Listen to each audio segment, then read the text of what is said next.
आक्षेपार्ह वक्तव्याप्रकरणी सपा आमदार अबू आझमी यांचं सदस्यत्व अधिवेशन काळापुरतं रद्द करण्याचा प्रस्ताव विधानसभेत मंजूर.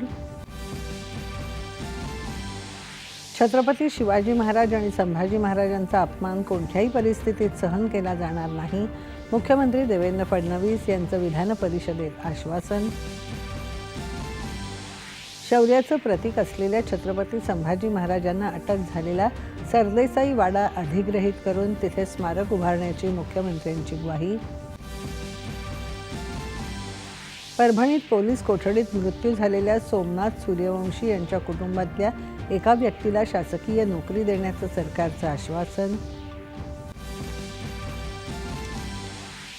वाघ आणि बिबटे यांची वाढती संख्या लक्षात घेऊन खाजगी प्राणी संग्रहालयात त्यांना स्थलांतरित करण्याचा प्रस्ताव केंद्राकडे पाठवणार, वनमंत्र्यांची माहिती.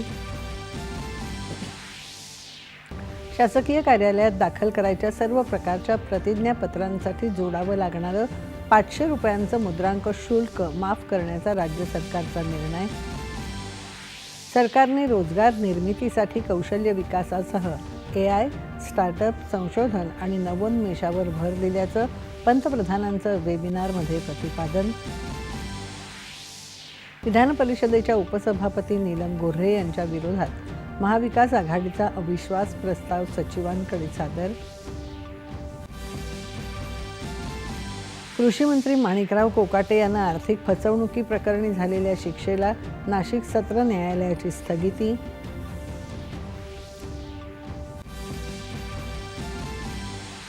अमेरिकेच्या उत्पादनांवर आयात शुल्क लावणाऱ्या भारतासह सर्व देशांवर येत्या 2 एप्रिलपासून तेवढंच शुल्क आकारणार, डोनाल्ड ट्रम्प यांची अमेरिकन संसदेच्या संयुक्त अधिवेशनात घोषणा.